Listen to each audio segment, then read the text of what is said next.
28 avril 2011, sur une crête glacée dans les Alpes. L'alpiniste suisse Erhard Lauretan avançait avec le calme et la concentration d'un homme qui avait passé toute sa vie à défier la gravité, les tempêtes et la mort en montagne. Mais aujourd'hui, pour son 52e anniversaire, ce serait sa dernière ascension. De la conquête de la plus haute montagne du monde sans oxygène à devenir détesté et jugé. C'est l'histoire d'une légende de l'alpinisme survivant de l'Everest, morte sur une colline de son jardin. Bienvenue dans l'extrême. Erhard Lauretan est né le 28 avril 1959 dans la paisible ville suisse de Bübel, entouré par les silhouettes imposantes des Alpes. Pour beaucoup de gens, les montagnes sont des échappatoires du week-end ou des décors de vacances. Pour Erhard, elles étaient l'air qu'il respirait. Son enfance ne s'est pas passée devant des écrans ni aérée dans des rues pavées. Il l'a passée à poursuivre des ombres sur les crêtes, à escalader des rochers sans corde et à sentir le vent glacé lui fouetter les joues alors qu'il explorait des sentiers bien au-dessus du fond de la vallée. Une grande partie de cette passion précoce lui venait de son cousin Fritz, le gardien de la cabane Frunden dans les Alpes bernoises. Chaque été, Erhard séjournait chez lui.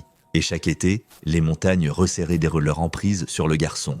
Fritz le menait sur des crêtes sinueuses et des sentiers rocailleux. Erhard observait les alpinistes plus âgés à la cabane, étudiant leur équipement, leur calme, leur assurance et leur révérence pour les montagnes. Sans le savoir, il était façonné, guidé, modelé pour devenir quelqu'un qui, un jour, rejoindrait leur rang. À 11 ans, Erhard a gravi sa première montagne, la Dent de Brock. À 15 ans, il a gravi la face est du Doldenhorn, haut de près de 12 000 pieds. Lorsqu'il s'est tenu au sommet, essoufflé et tremblant, quelque chose s'est déclenché en lui. Le monde s'étendait sous ses pieds, silencieux et infini. Ce sentiment de liberté, cette impression d'être suspendu entre la terre et le ciel sont devenus le moteur de sa vie. Mais les montagnes exigent le plus que de la passion. Elles exigent des sacrifices, et au fil de la vie d'Erhard, il leur donnerait tout. Bref détour sur ce train du chaos. Chaque semaine sur Patreon, je partage quelque chose de plus profond, une vidéo exclusive, une analyse de ce qui s'est vraiment passé, ou une histoire personnelle que je ne mets pas sur YouTube. Viens découvrir les coulisses avec moi sur la communauté extrême de Patreon, à bientôt là-bas. À mesure qu'Erhard passait de l'adolescence à l'âge adulte, sa relation avec les montagnes se transformait, passant d'une simple fascination à quelque chose de bien plus sérieux, presque spirituel. Il ne grimpait pas pour la gloire ou la reconnaissance. Il grimpait parce que c'était le seul endroit où son esprit se sentait clair, où le monde avait un sens, où l'effort, la précision et le respect étaient les seules valeurs qui comptaient. À la fin des années 1970 et début 1980, l'alpinisme himalayen utilisait surtout des tactiques de siège. D'énormes expéditions transportant des tonnes d'équipements, des équipes de Sherpas installant des cordes sur toute la paroi, des alpinistes établissant une succession de camps d'altitude, progressant lentement vers le sommet avec des bouteilles d'oxygène attachées dans le dos. Les grands sommets étaient de conquis ainsi, mais pour Erhard, cela paraissait artificiel, presque de la triche. Il voulait la pureté, il voulait la simplicité, il voulait affronter la montagne telle qu'elle était, sans une armée derrière lui. Mais en tant qu'être humain seul, avec rien d'autre que ses compétences, son instinct et son courage, cette philosophie l'a placé parmi les pionniers de l'alpinisme en style alpin. Sans corde fixe, oxygène ou grandes équipes de soutien. Seulement 2 ou 3 alpinistes progressant vite et légers. Acceptant pleinement les conséquences de leur choix, chaque pas était un risque, chaque décision était irréversible. C'était un style qui en a tué beaucoup, mais il a attiré Erhard comme un aimant. Sa première grande expédition fut en 1982 au pied du Nanga Parbat, un sommet de 8000 mètres surnommé la montagne tueuse. La face d'Aimir se dressait au-dessus de lui. Un mélange brutal de roches instables, de sirocs qui s'effondrent et de zones d'avalanche capables d'effacer un alpiniste en quelques secondes. Même dans ces conditions, Erhard avançait avec détermination, avec contrôle, avec le calme de quelqu'un qui avait déjà fait la paix avec le danger. Après des mois d'escalade difficile, il a atteint le sommet, mais au lieu d'être fier, il a ressenti de la déception. Il avait utilisé des cordes fixes pendant l'ascension, ce qui, selon lui, signifiait ne pas avoir gravi la montagne comme il le souhaitait. Dès ce jour, il jura de ne plus jamais les utiliser. Durant la décennie suivante, la carrière d'Erhard explosa grâce à une série d'ascensions légendaires sur le Purna, le Makalu, le K2 et le Cho Oyu. Un à un, il gravit les sommets les plus dangereux du monde en pur style alpin. Il ne s'était pas fixé pour objectif de gravir les 14 géants de 8000 mètres, mais lentement, inévitablement, il s'est retrouvé à les rayer de sa liste. Les alpinistes s'entraînent des années pour gravir l'Everest, rejoignent des expéditions, emportent de l'oxygène et s'appuient sur les Sherpas pour ouvrir la voie. Erhard a fait un choix opposé. Avec l'alpiniste suisse-canadien Jean Priette, ils allaient gravir la difficile face nord de l'Everest. Sans oxygène, ni corde fixe, ni camp avec repas chaud, ni guide en cas de problème. La stratégie était si audacieuse que de nombreux alpinistes pensaient qu'elle lui serait fatale. Le 30 août 1986, ils ont quitté le camp de base avancé du glacier de Rongbush pour entamer l'ascension.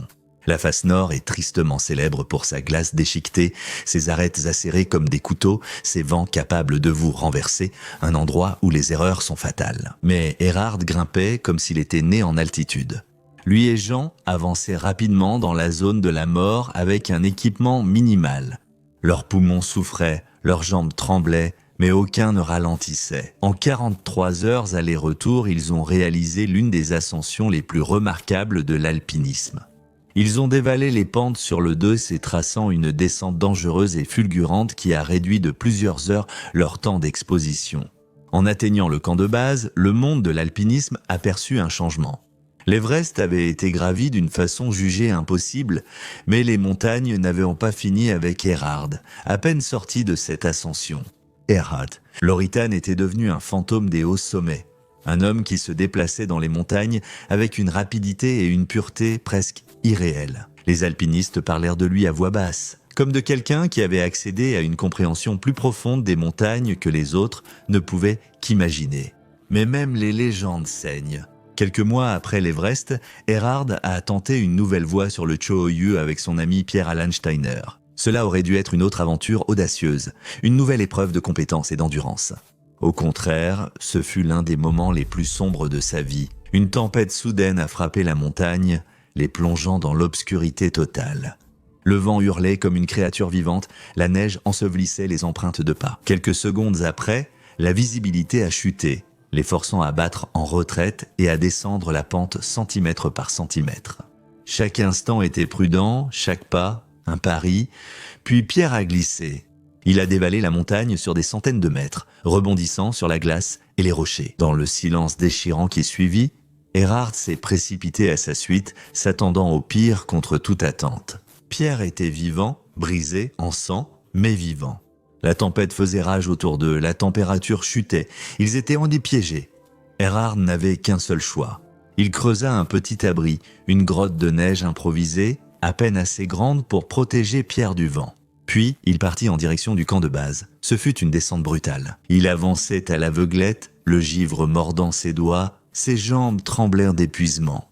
Son corps réclamait du repos. Mais lorsqu'il atteignit le camp de base, il ne trouva rien. Tout le monde était parti. Sherpa, équipe de soutien et alpinistes, avaient tous dû redescendre la montagne. Il pensait que personne n'aurait pu survivre aussi haut pendant 3 jours dans la même tempête qui avait piégé Erhard et Pierre. Erhard s'est frayé un chemin jusqu'à Pierre, 3 jours dans la tempête, 3 jours d'ascension avec presque pas de nourriture, pas de sommeil et aucune garantie de retrouver son ami vivant. Étonnamment, Pierre respirait encore quand il est revenu, mais il tenait à peine le coup. Lors du sauvetage, Pierre est mort et quelque chose s'est brisé en Erhard. Personne ne lui en a voulu. Les alpinistes et sauveteurs lui ont assuré qu'il avait fait tout ce qu'un humain pouvait. La logique ne guérit pas la culpabilité, qu'il a rongée des années. Erhard a sombré dans la dépression. Il fuyait projecteurs et sommets à risque. Pendant un temps, il a remis en question tout ce qu'il avait toujours cru à propos des montagnes, du risque, de la frontière entre le courage et l'imprudence. Mais lentement, douloureusement, les montagnes l'ont rappelé. En 1989, lui et André Georgia ont lancé un défi presque impensable. Ils ont escaladé 13 grandes faces nord de l'Oberland bernois en 13 jours. Liger le Fischerhorn, le Schreckhorn, l'une après l'autre, comme s'il récupérait une partie de lui-même à chaque ascension. 1 an après, il est revenu au Cho-Oyu, la montagne où il avait perdu son ami. C'était un acte de deuil pour honorer Pierre, et lorsqu'il a finalement atteint le sommet, il a laissé le vent emporter sa tristesse. Dans les années 1990, il ne lui restait qu'une montagne à gravir pour devenir la troisième à escalader les 14 sommets de plus de 8000 mètres. Kangchenjunga à l'automne 1995, Erhard Loritan se tenait au seuil de l'immortalité dans l'alpinisme. 13 des 14 sommets de plus de 8000 mètres avaient déjà été gravis par lui. Chacune d'elles a été gravie dans le pur style alpin. Pas d'oxygène, pas de corde fixe, pas d'armée de grimpeurs de soutien, seulement la vitesse, la précision, l'instinct et la volonté d'accepter tout ce que la montagne exigeait. Seul le Kangchenjunga restait, la troisième plus haute montagne de la Terre et l'une des plus imprévisibles, connue pour son temps instable et ses immenses parois qui s'effondrent sans prévenir. Le Kangchenjunga était un examen final sans pareil, une montagne qui punissait l'hésitation, punissait l'orgueil, punissait même la moindre erreur de jugement. Mais Erhard ne grimpait pas pour la reconnaissance, il ne grimpait pas pour un record, il grimpait parce que c'était tout ce qu'il connaissait, c'était pour cela qu'il était fait. Le 5 octobre 1995, il est monté dans l'air raréfié, près de 28 000 pieds, là où le vent tranche comme une lame et où le froid s'infiltre jusqu'aux os, le monde se rétrécit là-haut. Chaque respiration brûle, chaque pas donne l'impression de traîner son corps dans du ciment mouillé. L'air est trop rare pour penser clairement, trop rare pour rêver, trop rare pour vivre. Pourtant, Erhard grimpait toujours. En milieu d'après-midi, il a atteint le sommet, le dernier des 14 sommets de plus de 8000 mètres, tous gravis sans oxygène supplémentaire. Seul Reinhold Messner avait accompli cela avant lui. Et à ce jour, à peine quelques êtres humains vivants peuvent en dire autant. Erhard avait accompli ce que presque personne d'autre dans l'histoire n'avait eu la force, les compétences ou la volonté de faire. Et dans les années qui ont suivi, il est devenu une légende discrète, pas un homme en quête d'interviews ou d'éloges. Il évitait la célébrité, il évitait les caméras, il préférait laisser les montagnes parler pour lui. Mais la vie a cette façon d'offrir le triomphe d'une main et la tragédie de l'autre. 6 ans après son exploit historique en alpinisme, Erhard Loritin a affronté une épreuve bien plus dévastatrice que toute avalanche, tempête ou chute. Il avait survécu à la mort de son jeune fils. La tragédie a frappé fin 2001. Son bébé avait pleuré toute la nuit. Épuisé, dépassé, Erhard a atteint un point de rupture dans un moment de frustration qu'il a plus tard décrit comme la pire erreur de sa vie. Il a secoué le bébé pour le faire taire. Les pleurs se sont arrêtés. Il a remis l'enfant dans son berceau, mais le mal était déjà fait. Le lendemain, son fils était mort. L'autopsie a montré de graves lésions cérébrales et Erhard a été inculpé d'homicide involontaire. Les tribunaux ont reconnu ses remords, l'absence d'intention et le contexte d'une douleur insupportable, mais cela n'a rien changé au fait qu'un enfant n'était plus là. Beaucoup de gens dans le public se sont retournés contre lui. Le héros des Alpes est soudainement devenu un méchant dans les gros titres. D'abord aimé, maintenant universellement détesté. Submergé par le chagrin, la culpabilité et l'horreur, Erhard prit une décision inattendue. Il a renoncé à son droit à l'anonymat, il voulait que les gens comprennent à quel point les nourrissons sont vraiment fragiles. Il ne voulait qu'aucun autre parent ne commette la même terrible erreur que lui en un court instant. Mais rien de tout cela ne pouvait ramener son fils. Les années suivantes, Erhard a quitté la vie publique. Il continuait à grimper en privé, mais la flamme en lui s'était éteinte. Les montagnes sont devenues une thérapie, un endroit pour respirer, un endroit pour exister sans jugement. Presque une décennie s'est écoulée dans le silence, puis est venu le jour qui a bouclé la boucle. Le 28 avril 2011, son 52e anniversaire, un jour qui n'aurait dû être rien de plus qu'une simple sortie alpine avec sa partenaire Xenia. Mais pour Erhard, les montagnes n'avaient jamais été simples, même sur des pentes familières, même sur des sommets qu'il avait gravis des dizaines de fois.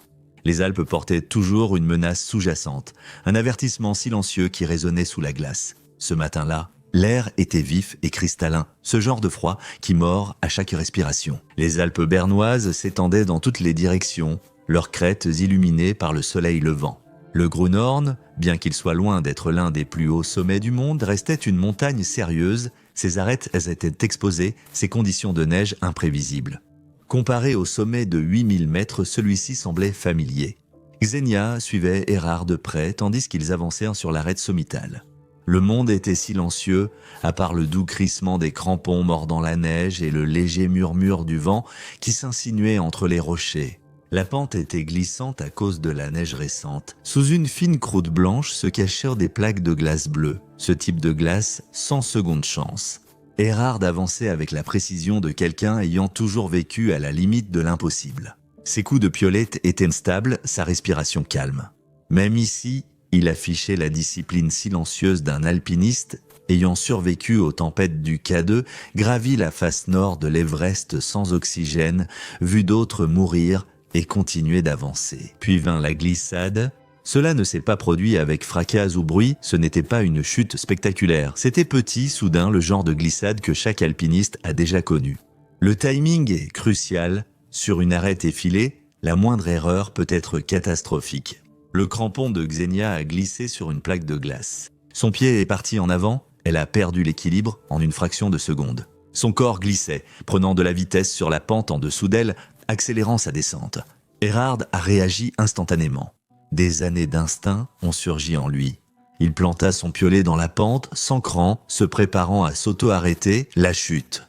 Mais la corde entre eux s'est tendue brusquement. Quand deux alpinistes sont encordés, la physique est impitoyable. Le grimpeur le plus lourd peut parfois retenir la chute du plus léger. Mais quand l'élan est trop fort, quand la glace est trop dure, quand la pente est trop raide, la corde cesse d'être une bouée de sauvetage, elle devient un levier. La chute de Xenia a arraché Erhard de sa position, son piolet s'est détaché, ses bottes ont perdu leur adhérence et soudain, ils dévalaient tous les deux la montagne. Le monde est devenu un tourbillon de blanc, de bleu et d'ombre. La glace déchirait leurs vêtements, des rochers fusaient à toute allure autour d'eux. La pente les propulsait comme un toboggan incliné vers l'oubli. Des témoins diront plus tard que la chute a duré plus de 200 mètres assez longue pour la terreur et l'acceptation. Lorsque la chute s'est enfin arrêtée, la pente était jonchée de traces de neige arrachées par les piolets et de débris provenant de la chute. Xenia, blessée et à peine consciente, gisait dans une position normalement fatale, mais elle a survécu. Erhard, lui, n'a pas survécu. Les secouristes, eux, sont arrivés aussi vite que possible, traversant un terrain dangereux pour atteindre le duo, mais Erhard était déjà parti à leur arrivée. Un alpiniste, ayant survécu à de grands dangers, fut emporté par une montagne 2 fois moins haute que celle qu'il avait conquise. Plus tard, Xenia partagerait le souvenir qui l'a hanté le plus pendant la chute, alors que le monde défilait à toute vitesse et que la montagne se précipitait vers elle. Elle avait accepté qu'elle allait mourir. Elle priait seulement pour que cela ne soit pas douloureux. Elle n'aurait jamais imaginé qu'elle serait celle qui survivrait et qu'Erhard serait celui qu'on secourait trop tard. C'était un rappel douloureux de quelque chose que chaque alpiniste sait, mais dit rarement à voix haute. On peut survivre à l'impossible pendant des décennies, mais en montagne, la survie n'est jamais cumulative. On ne gagne pas de vie ni d'immunité contre le risque. Peu importe vos compétences ou les sommets gravis, la montagne s'en moque. Un instant suffit. Lorsque les secouristes ont descendu le corps d'Erhard, le monde de l'alpinisme est resté silencieux. C'était un homme ayant survécu à des tempêtes, arraché des tentes, échappé à des avalanches, surpassé des géants et enduré des douleurs qui auraient brisé presque tout autre. Pourtant, au final, c'est une crête tranquille des Alpes qui l'a arrêté. Ce n'était pas un sommet de 8000 mètres, ni un monstre himalayen, juste un faux pas en montagne. Il avait confiance. C'est peut-être la vérité que sa vie laisse derrière les montagnes. Ne te soucie pas du talent, des records, ni du nombre de fois où tu t'es éloigné du bord. Elles ne tiennent pas de compte. Elles offrent la beauté et le danger, et parfois elles prennent plus qu'elles ne donnent.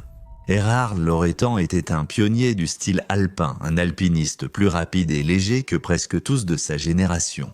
Un homme marqué à jamais par son chagrin, une légende montrant qu'au final, nous restons humains.